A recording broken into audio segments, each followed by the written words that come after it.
Hi welcome back to my YouTube channel. So ಇವತ್ತು ನಾವು ಶಿವಮೊಗ್ಗದಲ್ಲಿರೋ ಸಕ್ಕರೆ ಬೇಲಿಗೆ ಬಂದಿದ್ರಿ. ತುಂಬಾ ಹೊತ್ತಾಯ್ತು. ನಾವು 7:30ಗೆ ಎಂಟ್ರಿ ಇರುತ್ತೆ ಅಂತ ಅನ್ಕೊಂಡ್ರೆ, ಬಟ್ 7:30ಗೆ ಇಲ್ಲ. ಇವಾಗ ಆಲ್ಮೋಸ್ಟ್ 8:30 8:45 ಆಗಿದೆ. ಸೊ ಇಲ್ಲಿ ನಾವೇ ಆನೆಗಳಿಗೆಲ್ಲ ಸ್ನಾನ ಮಾಡಿಸ್ಬೋದಂತೆ.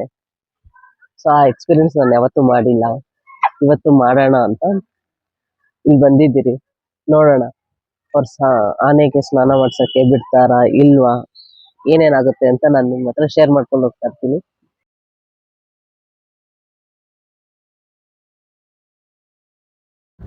ನೋಡಿ, ಆಲ್ರೆಡಿ ಎಷ್ಟು ಜನ ಬಂದು ಕ್ಯೂ ಅಲ್ಲಿ ನಿಂತ್ಕೊಂಡ್ಬಿಟ್ಟಿದ್ದಾರೆ.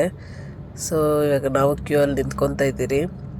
ಇಲ್ಲಿಂದ ಟಿಕೆಟ್ ತಗೊಂಡು ಮುಂದೆ ಹೋಗಬೇಕು. ಸೊ ಇಲ್ಲಿ ನೋಡಿ, ಯಾವುದ್ಯಾವುದಕ್ಕೆ ಎಷ್ಟೆಷ್ಟು ಅಂತ ಕ್ಲೀನಾಗಿ ಮೆನ್ಷನ್ ಮಾಡಿಬಿಟ್ಟಿದ್ದಾರೆ. ಆದರೆ ನಮಗೆ ಗೊತ್ತಿರಲಿಲ್ಲ, ನಾವೇ 7:30ಗೆ ಬಂದುಬಿಟ್ಟಿದ್ರಿ. ಸೊ 1 ಅವರ್ ಸುಮ್ಮನೆ ವೇಸ್ಟ್ ಮಾಡಿದ್ರಿ. ಇಟ್ಸ್ ಓಕೆ, ಬಟ್ ಇಲ್ಲಿ ಕ್ಲೀನಾಗೆಲ್ಲ ಮೆನ್ಷನ್ ಮಾಡಿದ್ದಾರೆ. ನೆಕ್ಸ್ಟ್ ನೀವೇನ ಬಂದರೆ 8:30ಗೆ ಬನ್ನಿ. ಸೊ ಇವಾಗ ಟಿಕೆಟ್ ತಗೊಂಡು ಹೋಗ್ತಾ ಇದ್ದೀರಿ. ಸೊ ಎಂಟ್ರಿ ಫೀಸ್ 50 rupees ಇದೆ ಒಬ್ರಿಗೆ.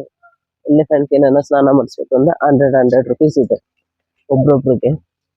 ಸೊ ನಾವು ಬರೀ ಸ್ನಾನ ಮಾಡ್ಸಕ್ಕೆ ಟಿಕೆಟ್ ತಗೊಂಡ್ರಿ, ರೈಡಿಂಗ್ ತಗೊಳಕ್ ಹೋಗಿಲ್ಲ.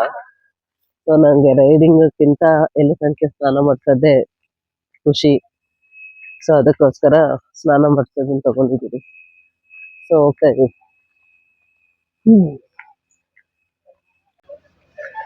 ಇಲ್ಲಿ ಎಷ್ಟು ಬಿಸಿಲಿದೆ ಅಂತ ಅಂದ್ರೆ, ಇನ್ನ ಇವಾಗ ಇಲ್ಲಿ 9 o'clock, ಬಟ್ 12:30 1 o'clock ಇರೋ ತರ ಬಿಸಿಲಿದೆ. ಕಣ್ಣೇ ಬಿಡಕ್ ಆಗ್ತಿಲ್ಲ ಇಲ್ಲಿ.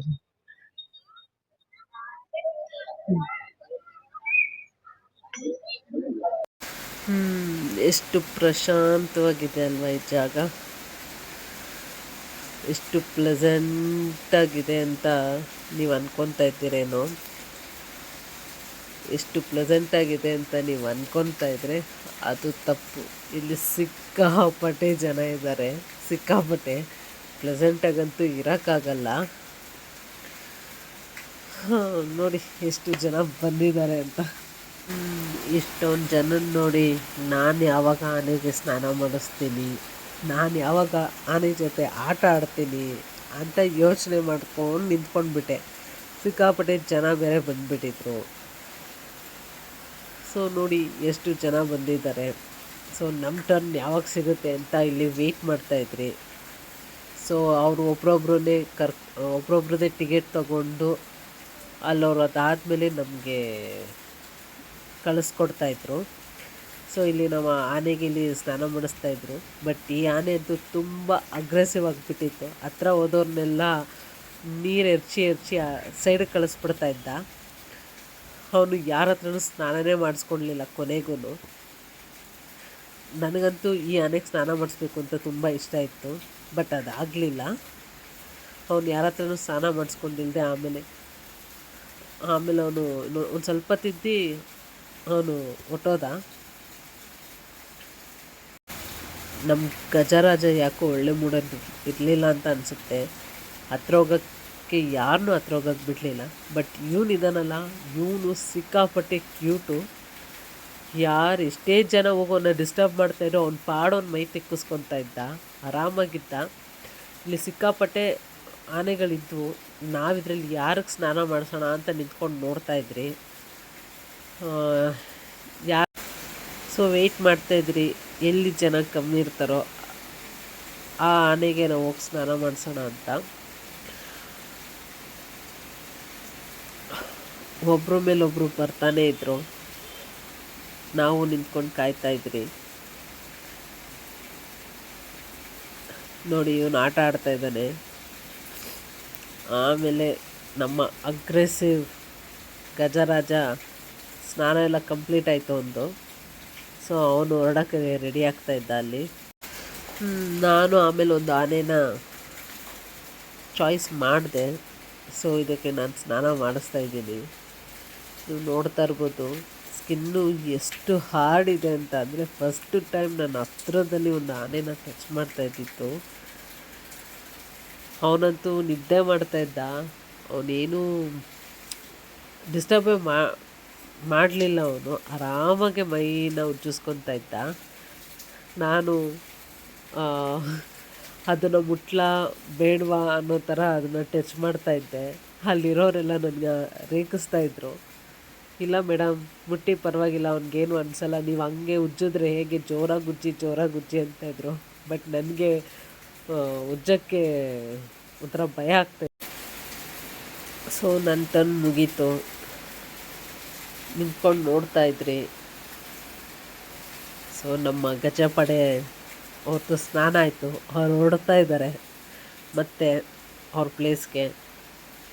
ಸೊ ಅವನಂತೂ ಸಿಕ್ಕಾಪಟ್ಟೆ ಅಗ್ರೆಸಿವ್ ಆಗಿದ್ದ, ಯಾರ ಹತ್ರನೂ ಟಚ್ ಮಾಡಿಸ್ಕೊಳ್ಲಿಲ್ಲ ಅವನು. ಸೊ ಇಲ್ಲೊಂದು ಆನೆ ಬಂದು ಅವನ ಹತ್ರ ಹೋದವ್ರಿಗೆಲ್ಲ ನೀರು ಎರಚಿ ದೂರ ಕಳಿಸ್ಬಿಡ್ತು. ನಾನು ಹತ್ರ ಹೋಗ್ತಾಯಿದ್ದೆ, ಫುಲ್ಲು ನೀರು ಎರಚ್ತಾನೆ ಇದ್ದ. ಸೊ ನಾನು ಹಿಂದೆ ಬಂದುಬಿಟ್ಟೆ. ಅದೇ ಅವನು ಒಂಥರ ಫನ್ ಮಾಡ್ತಾಯಿದ್ದ. ಅವನು ಎಲ್ಲರಿಗೂ ಎಂಟರ್ಟೈನ್ಮೆಂಟ್ ಮಾಡ್ತಾಯಿದ್ದ. ಇವನಂತೂ ಇಲ್ಲಿ ಆನೆಗಳ ಜೊತೆ ಇದ್ದರೆ ಟೈಮ್ ಹೋಗಿದ್ದೆ ನಮಗಂತೂ ಗೊತ್ತಾಗಿಲ್ಲ. ನಾವು ಬಂದಿದ್ದು 9 o'clock, 8:30, 9 o'clockಗೆ ಒಳಗಡೆ ಬಂದಿತ್ತು.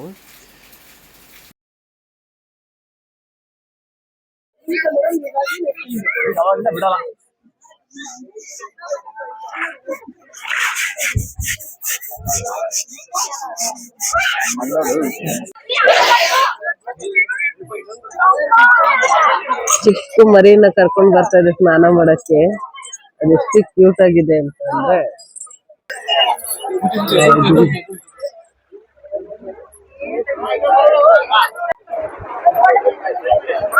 ನೋಡಿ ಬೇಬಿ ಆನೆಗಳದ್ದು ಸ್ನಾನ ಆಗ್ಬಿಟ್ಟು ಬರ್ತಾ ಇದೆ.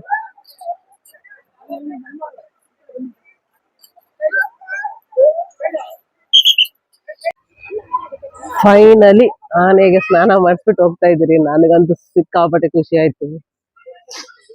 ಆನೆಗೆ ಸ್ನಾನ ಮಾಡಿಸಿದ್ದು ಒಂಥರ ಸಖತ್ ಮಜಾ ಇತ್ತು. ಒಳ್ಳೆ ಎಕ್ಸ್ಪೀರಿಯನ್ಸ್ ಅಂತ ಹೇಳ್ಬೋದು. ನೀವು ಯಾವಾಗನ ಶಿವಮೊಗ್ಗ ಕಡೆ ಬಂದ್ರೆ ಇಲ್ಲಿ ಬಂದು ವಿಸಿಟ್ ಮಾಡಿ, ಎಂಜಾಯ್ ಮಾಡಿ.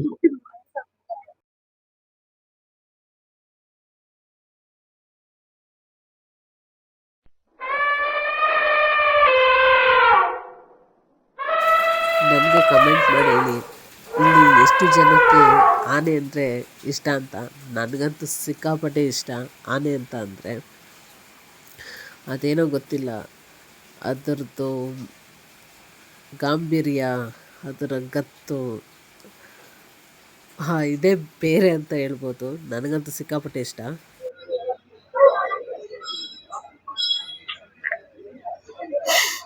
ಫೋಟೋ ಎತ್ಕೊಬೋದು, ಫೋಟೋ ಶೂಟ್ ಮಾಡ್ಕೊಬೋದು. ನಾನು ಒಂದ್ ಸ್ವಲ್ಪ ಹೊತ್ತು ಮಾಡಿಸ್ಕೊಂಡೆ ಫೋಟೋ ಶೂಟ್ನ.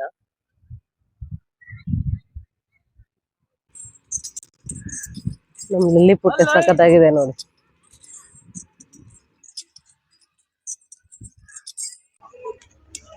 ಸೊ ಆಯ್ತು, ಇಲ್ಲಿಂದ ಹೊರಡ್ತಾ ಇದೀರಿ ನಾವು. ಸೊ ಈಗ ನೆಕ್ಸ್ಟ್ ಎಲ್ಲಿ ಹೋಗ್ತೀರಿ ಅಂತ ಗೊತ್ತಿಲ್ಲ. ತುಂಬಾ ಬಿಸಿಲಿತ್ತು, ಟಯರ್ಡ್ ಆಗ್ಬಿಟ್ಟಿತ್ತು. ಸೊ ಏನಾನ ತಿನ್ಬೇಕು. ಸೊ ಇಲ್ಲಿ ವಾಟರ್ ಮೆಲನ್ ಇತ್ತು. ಸೊ ವಾಟರ್ ಮೆಲನ್ ತಿಂತಾ ಇದ್ದೀರಿ. ವಾಟರ್ ಮೆಲನ್ ತಿಂದು ಆಮೇಲೆ ಹೋಗಿ ಟಿಫನ್ ಮಾಡ್ಬೇಕು. ನಾವಿವಾಗ ಕುವೆಂಪು ಅವ್ರ ಮನೆ ಹತ್ರ ಹೋಗ್ತಾ ಇದ್ದೀರಿ. ಈ ಹೋಗೋ ದಾರಿ ಹೇಗಿದೆ ಅನ್ನೋ ಒಂದು ದಟ್ಟ ಕಾಡು ನಡುವೆ ನಾವು ಹೋಗ್ತಾ ಇದ್ದೀರಿ ಅನ್ನೋ ಫೀಲಿಂಗ್ ಇದೆ ನನಗಂತೂ. ಈ ಜಾಗದಲ್ಲಿ ಹೀಗೆ ಹೋಗ್ತಾ ಇದ್ರೆ ನನಗಂತೂ ಒಂದು ಹಾಡು ಜ್ಞಾಪನಕ್ಕೆ ಬರ್ತಾ ಇದೆ, ರಾಜ್ಕುಮಾರ್ ಸರ್ದು. ಬಾನಿಗೊಂದು ಎಲ್ಲೆ ಎಲ್ಲಿದೆ, ನಿನ್ನ ಆಸೆಗೆಲ್ಲಿ ಕೊನೆಯಿದೆ. ನಿಜ ಅಲ್ವಾ? ಮನುಷ್ಯ ಆಸೆ ಪಡ್ತಾನೆ ಇರ್ತಾನೆ, ಆಸೆ ಕೊನೆ ಇಲ್ಲ ಅಂತ ಅಂತಾರೆ. ನೀವೇನಂತೀರಾ? ಕಮೆಂಟ್ ಮಾಡಿ. ಹಾಗೆ ದಾರಿಲಿ ಹೋಗ್ತಾ ನಮ್ಮ ಫ್ರೆಂಡ್ಸ್ಗಳು ನಮ್ಮನ್ನ ವೆಲ್ಕಮ್ ಮಾಡ್ತಾಯಿದ್ರು ನೋಡಿ. ಎಲ್ಲ ಹೇಗೆ ಸಾಲ ಕೂತ್ಕೊಂಡಿದ್ದಾರೆ ಅಂತ. ಸೊ ಅವ್ರಿಗೆ ಹಾಗೆ ಒಂದು ಹಾಯ್ ಹೇಳ್ಕೊಂಡು ಕುವೆಂಪು ಅವ್ರ ಮನೆ ಹತ್ರ ಬಂದ್ರಿ. ರೋಡ್ ಅಂತೂ ತುಂಬಾ ಹಾಳಾಗಿ ಹೋಗ್ಬಿಟ್ಟಿದೆ. ಒಂದು 2 to 3 hours ಆಯ್ತೇನೋ ಇಲ್ಲಿಗೆ ಬರಕ್ಕೆ ನಾವು.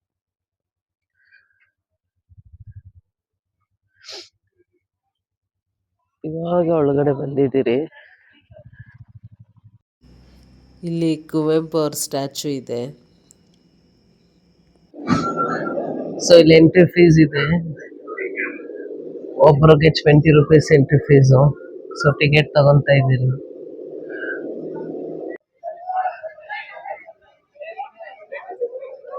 ಒಳಗಡೆ ವಿಡಿಯೋ ಮಾಡಕ್ಕೂ ಬಿಡ್ಲಿಲ್ಲ, ಫೋಟೋಗ್ರಫಿ ಎಲ್ಲ ನಾಟ್ ಅಲೋಡ್ ಅಂತ ಅಂದ್ರು. ಸೊ ಎಂಟ್ರಿಗೆ 20 ರುಪೀಸ್. ಇಲ್ಲಿ ಬರೀ ಮನೆ ಮಾತ್ರ ಇದೆ. ನಾವಿನ್ನ ನೋಡ್ಬೇಕಾಗಿರೋದು ಕವಿಶೈಲ, ತೇಜಸ್ವಿ ಸ್ಮಾರಕ, ಕುವೆಂಪು ಸ್ಮಾರಕ ಭವನ, ಕಲಾ ಗ್ಯಾಲರಿ ಇಷ್ಟು ನೋಡ್ಬೇಕು. ಅದೆಲ್ಲಿದೆ ಗೊತ್ತಿಲ್ಲ, ಕೇಳ್ಕೊಂಡು ಹೋಗ್ಬೇಕು, ನೋಡೋಣ. ನಾಳೆ ನಾವು ಸಿಗಂದೂರು ಜೋಗ್ ಫಾಲ್ಸ್ಗೆ ಹೋಗೋಣ ಅಂತ ಅಂದ್ಕೊಂಡಿದ್ದೀರಿ. Thank you all. ನೆಕ್ಸ್ಟ್ ವಿಡಿಯೋಲಿ ಸಿಗೋಣ. ಬಾಯ್ ಬಾಯ್.